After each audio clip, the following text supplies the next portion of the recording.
Hello, my name is Dr. Susan Blank, and I'm an endocrinologist who works with the Virginia Department of Health. Welcome to nutrition session number 3 for the Virginia Healthy Heart Ambassador Blood Pressure Self-Monitoring Program. Today we're going to be focusing on shopping, preparing, and cooking for better blood pressure management. And as with the previous sessions, there are going to be some times where I ask you to pause the video so that you can have a group discussion about a topic or complete an exercise. Let's get started.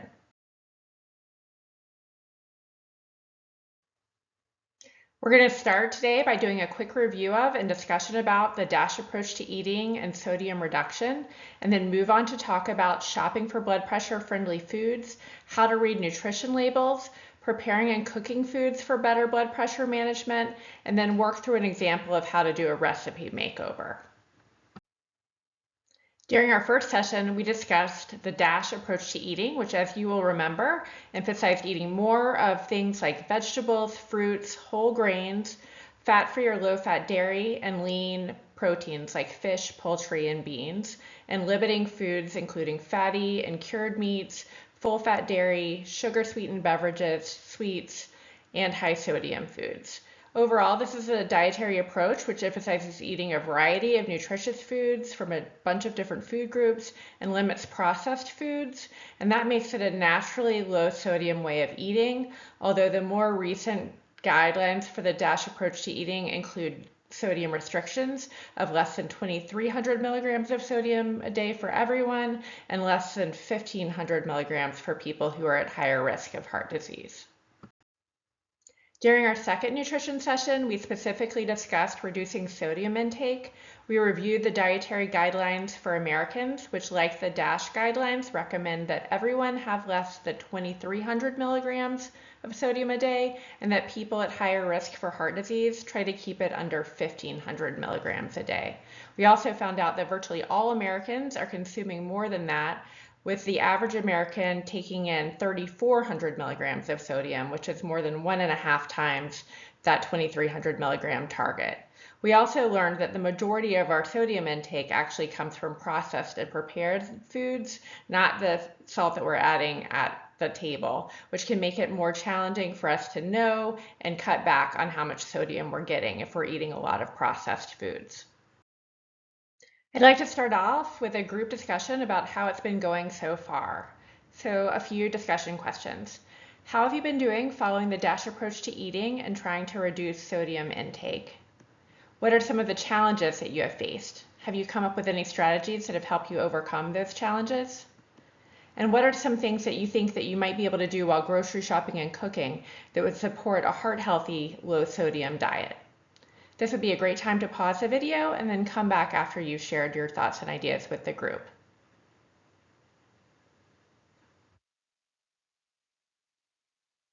Welcome back. I hope you were able to have a good discussion and share experiences with each other. Now let's go ahead and move forward. The choices that you make at the grocery store can really make or break your ability to follow a healthy eating plan. So you want to set yourself up for success by making healthy choices at the grocery store. Just like it says in this little cartoon, you want to fight your willpower battles at the store so that you don't have to fight them at home. Ideally, you want your home to be a haven of healthy food choices. If you don't have unhealthy junk food at the house, you're much less likely to eat it. And this all starts even before you go shopping. It's a great idea to plan out meals and make a grocery list in advance. Have a meal or snack before you go shopping. Don't shop on an empty stomach. If you do, you're going to be a lot more tempted to stray from that grocery list and buy impulse purchases that you don't really need. Some people even find that chewing sugar-free gum can help with those cravings and help them stick to a healthy grocery list. Once you get to the store, you want to commit to stick to your grocery list and promise yourself that you're not going to be tempted and buy extra stuff that wasn't on your list. It's also a good idea to stick mainly to the perimeter of the grocery store. This track right along the outside edge is where the majority of grocery stores keep their fresh fruits and vegetables, their meats, and their dairy. So it's a good idea to just stick to that outer edge of the grocery store and only go down the center aisles for specific things on your grocery list. Another rule to try to follow is to fill half your carts with vegetables and fruits. It's hard to fill half your plate with fruits and vegetables if you're not filling half of your grocery cart with fruits and vegetables. And there are some grocery stores that have double-decker carts that make this especially easy. You can just commit to putting fruits and vegetables in the top, everything else in the bottom, and that'll help keep you honest about how much you're getting and whether you're staying in the right balance. If you don't have the double-decker cart, you can just kind of visually divide the cart and put the fruits and vegetables in the front and everything else in the back, and try to keep an eye on how you're doing with the balance there. You want to buy fresh foods and minimally processed foods as much as possible. And when you do buy packaged foods, you want to try to look at the nutrition labels at least quickly and choose low or no sodium versions of foods, and also low-fat dairy products.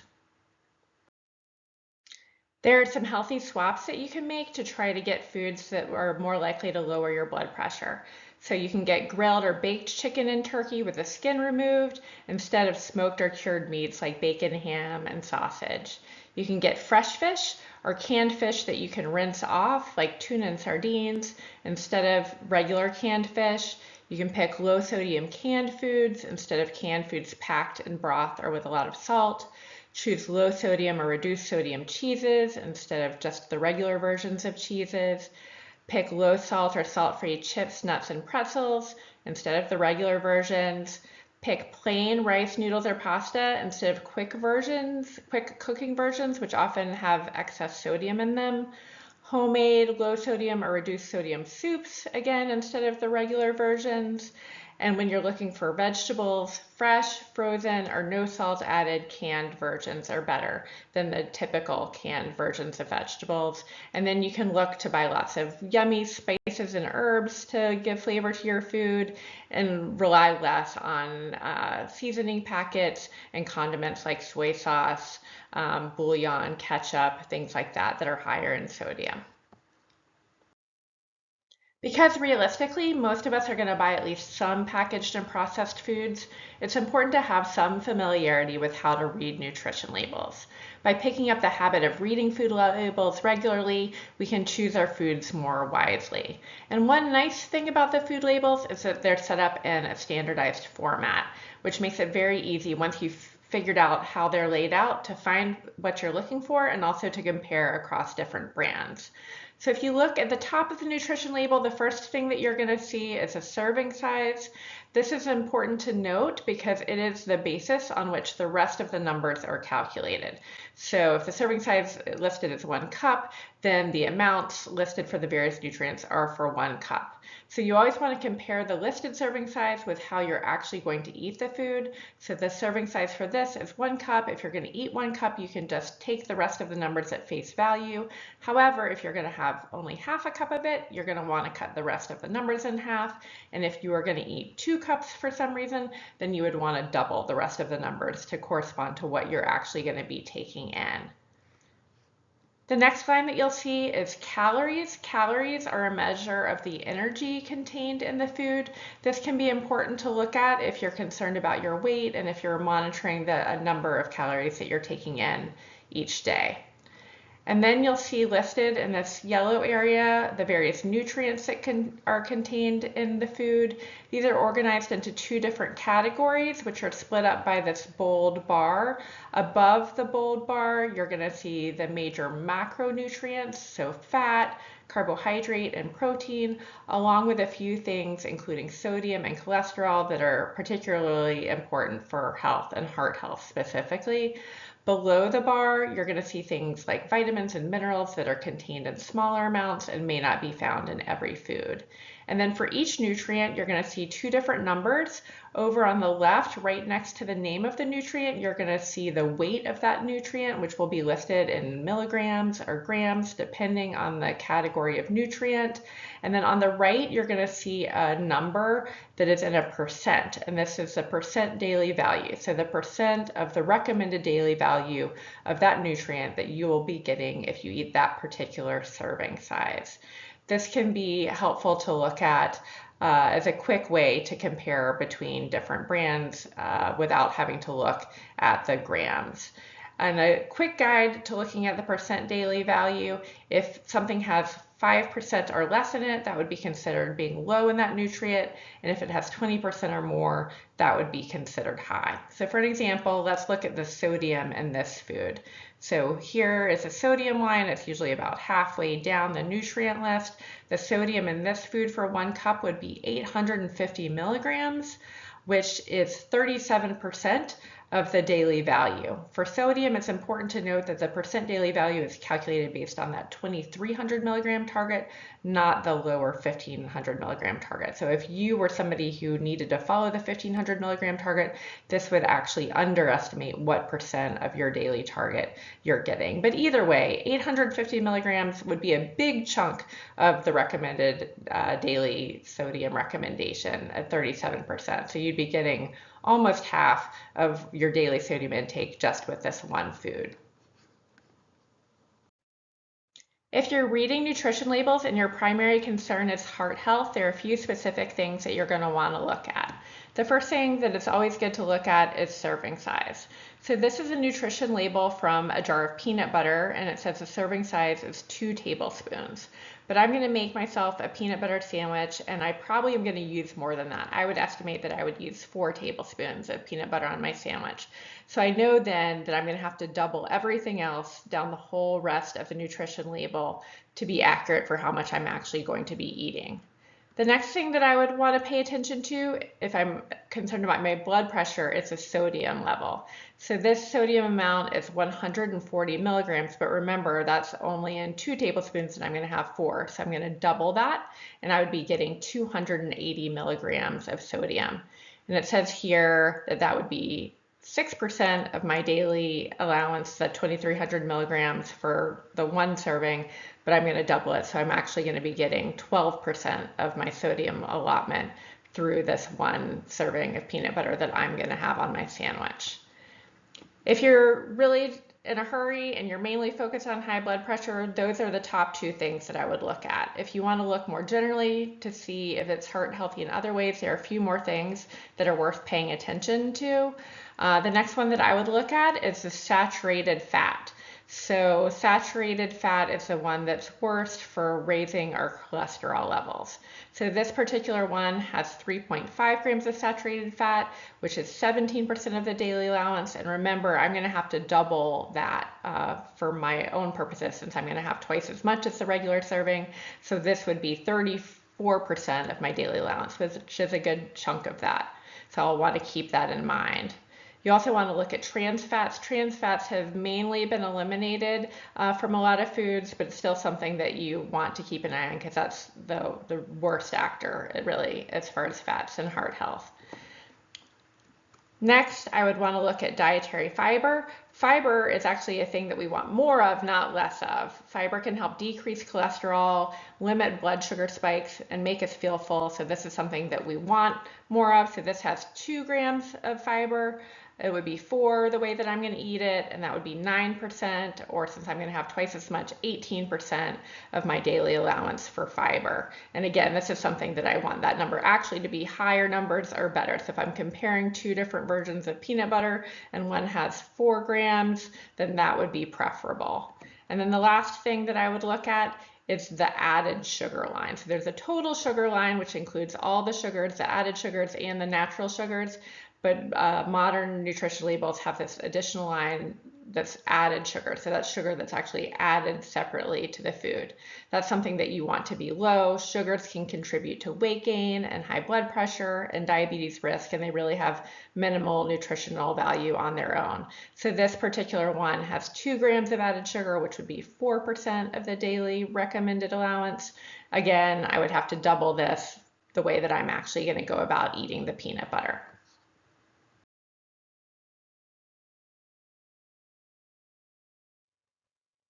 One thing that you're going to want to do when you're reading nutrition labels is to compare 2 different versions of a product to see which one is healthier. So here we're going to look at 2 nutrition labels for peas. One version is frozen and one version is canned. And we're going to see which one is going to be healthier for our hearts. So we're going to start, as always, by looking at the serving size. Here, the serving size is half a cup of prepared peas, which is pretty standard for vegetables. And it's the same for both versions, so we can just compare them directly, which makes it easier. And then we're going to look at the sodium. So the sodium for the frozen peas is 95 milligrams, or just 4% of that 2,300 milligram limit.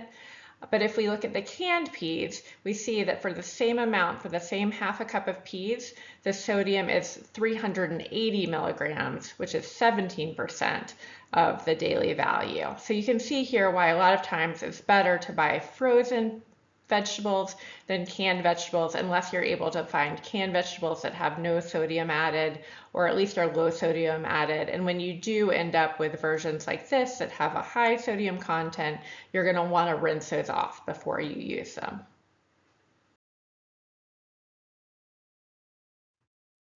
This slide has nutrition labels from 2 different cereals, both of which are marketed as being healthy. What I would like you to do is to pause the video, look through these 2 nutrition labels, and have a discussion about which one you think is healthier and why. After you've made up your mind, you can come back and we'll walk through it together.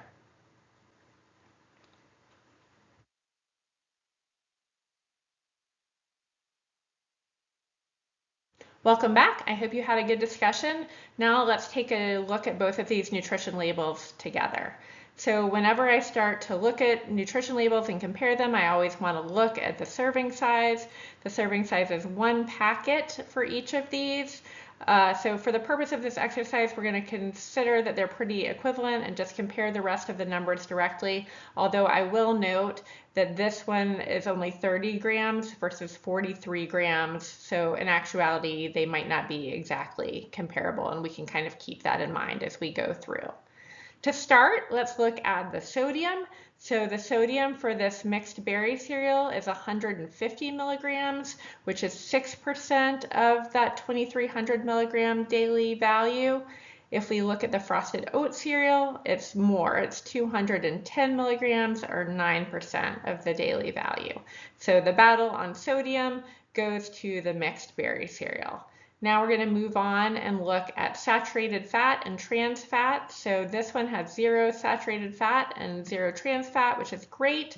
And then if we look over here at the frosted oats, also 0 saturated fat and 0 trans fat. So we'll call it a tie for the fats. Now we're going to move down and look at fiber. So the mixed berry cereal has 4 grams of fiber in it versus just 2 grams of fiber for the frosted oats. Remember, fiber, unlike a lot of the other things that we're looking at, is something that we want to be higher. So we're going to give that battle to the mixed berry cereal. And lastly, we're going to look at the sugars. So this cereal has 0 added sugars versus the frosted oat cereal, which has 18 grams of sugar. 18 grams of sugar is actually quite a bit of sugar. 4 grams of sugar is 1 teaspoon of sugar. So this actually has 4.5 teaspoons of added sugar. So definitely the battle on the sugar goes to the mixed berry cereal crunch. So overall, between the two, the more heart-healthy cereal would be the mixed berry cereal crunch. And that is the one that I would definitely pick from these two. Those are the main things that I would look at. I do also want to just point out a couple things while we're here. One is that this mixed berry cereal has a higher level of potassium. It has 440 milligrams. It's not even listed on this one. Foods that are enhanced in potassium can also be helpful for lowering blood pressure, because we know that potassium counteracts the effect of sodium and can help lower blood pressure. So this is an additional positive for this cereal, and you can probably just tell if we look below that bold line, this one is enriched in a lot more vitamins and minerals than the frosted oat cereal. So if we're going to pick one of these two, we're going to go with the mixed berry cereal crunch. If you're in a hurry when you go to the grocery store, or if you're like me and you're lazy and you don't really enjoy reading nutrition labels, there are a couple shortcuts that you can take. The first and easiest one is to buy primarily foods like fresh fruits and vegetables that don't require nutrition labels. If you're buying apples, carrots, celery, you don't have to look at any nutrition labels. The next is to look for the American Heart Association heart check symbol, which you see right there on the slide. These are products that have been certified by the American Heart Association to be heart healthy. There are different requirements for different categories of foods, but these are all foods that are low in sodium, low in saturated and trans fats, low in added sugars, and also contain beneficial nutrients. So they will be good choices. Now that you've bought your food at the grocery store, it's time to get home and think about how to cook in heart-healthy ways. The first thing that you should do is pat yourself on the back for cooking. Cooking at home is one of the best things that you can do to follow a heart-healthy eating approach, because when you cook, you have control. You have control over how much sodium and fat and sugar that you put in your foods. So good for you for wanting to cook. And the good news is there are a lot of ways that you can cook with lower sodium without compromising on flavor. So when you're thinking about how to prepare your foods, you want to rinse canned foods like tuna and beans to remove some extra sodium that gets put into them in the canning process. You want to cook rice, pasta, and hot cereal without adding additional salt. You can flavor your foods with salt-free seasoning blends, fresh or dried herbs and spices, or fresh lemon and lime juice. All of those can add a lot of flavor without adding sodium. Try to remove the salt shaker entirely from the prep area and dinner table. That way you won't be tempted to add extra salt. And if you use salt, you can try using a potassium-enriched sodium-reduced salt substitute. That can be a good way to limit the amount of sodium you're getting while getting extra of potassium, which can actually help lower your blood pressure. If you are someone who has problems with kidney disease, you want to talk to your doctor before adopting this strategy. One great way to add lots of flavor to your food without adding salt is to amp up your use of herbs and spices.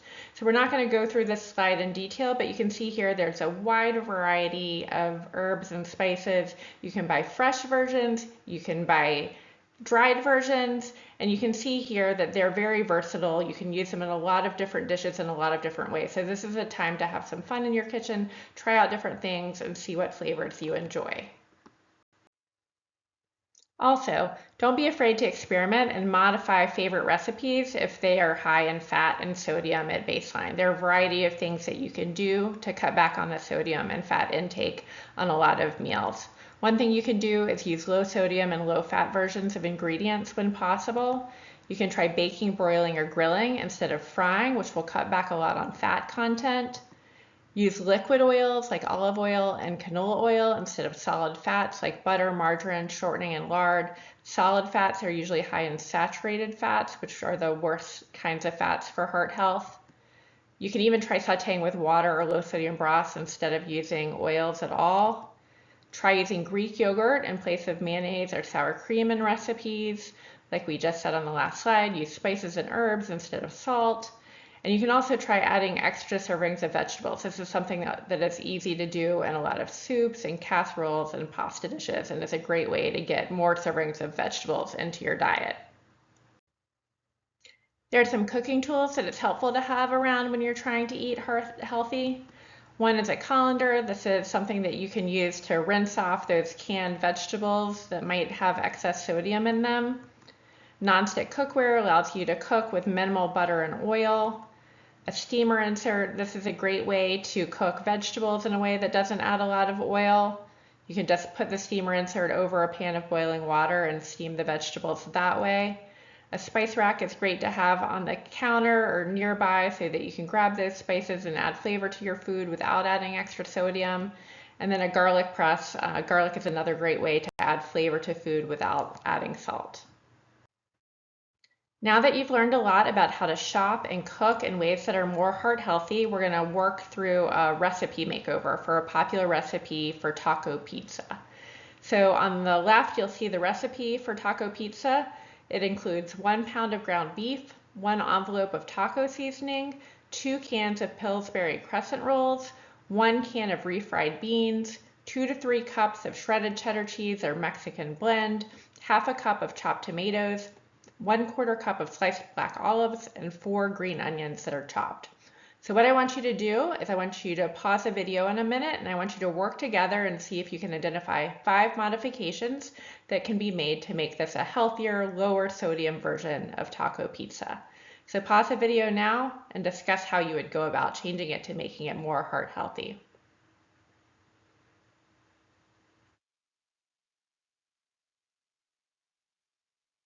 Welcome back. I hope you were able to come up with some good ideas. Now we're going to move on and review the changes that I came up with. Some of the things that you could do to make this taco pizza recipe more heart healthy would be to substitute lean ground turkey for the ground beef. Instead of using an envelope of taco seasoning mix, you could look for a reduced sodium version of the seasoning mix. You could only use half of the seasoning packet, or you could try to season it on your own with things like cumin and chili powder and garlic powder without adding any additional salt. In place of the regular crescent rolls, you could look for reduced fat versions of crescent rolls. Refried beans have a ton of sodium in them, so you could look for a reduced sodium version, but this is a time when you might just want to make your own, and you can do this by getting a can of pinto beans, which hopefully would be no sodium added, or you could rinse them off and then cook those up with some olive oil, onion, garlic, peppers, and low sodium broth. That would save you a lot of sodium. For the cheese, you could substitute a reduced fat shredded cheddar cheese for the regular shredded cheese. The chopped tomatoes and green onions are fine the way they are, and in fact, if you wanted to, you could bump up the amount of those. The sliced black olives, what you could do with those is you could rinse them off, you could drain them. You could also cut back on the amount of those if you wanted. And then another thing that I might consider doing is after the pizza had cooked, I might want to add some additional vegetables to it. So you could put some lettuce on it or some avocado to add some healthy servings of vegetables.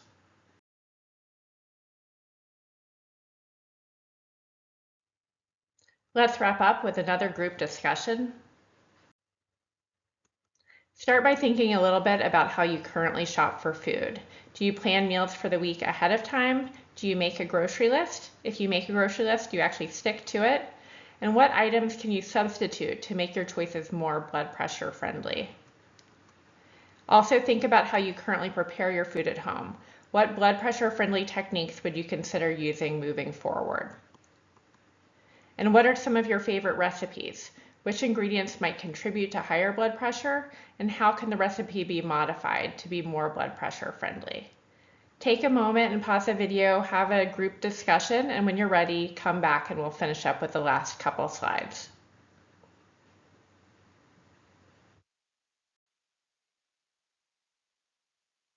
Welcome back. I hope you were able to have a good discussion and get some great ideas from one another. Now let's move on and finish up.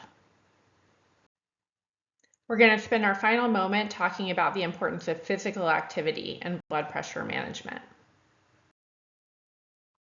As we have discussed before, regular physical activity can lead to a significant reduction in blood pressure and also improve other cardiovascular risks. And the recommendation is that people get at least 150 minutes a week of moderate intensity physical exercise. And again, that moderate intensity is equivalent to brisk walking, where you can carry on a conversation, but you wouldn't be able to sing. And in case the reduction in blood pressure and cardiovascular risk isn't enough to motivate you to exercise, I also wanted to share some other benefits of exercise with you.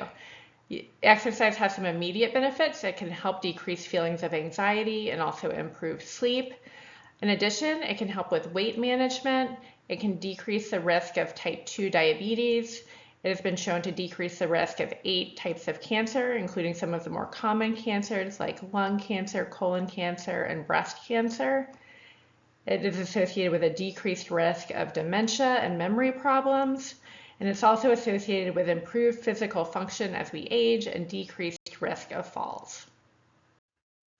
This concludes today's nutrition session.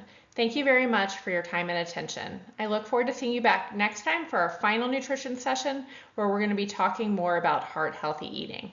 In the meantime, please keep up the great work checking and tracking your blood pressure. Have a wonderful day.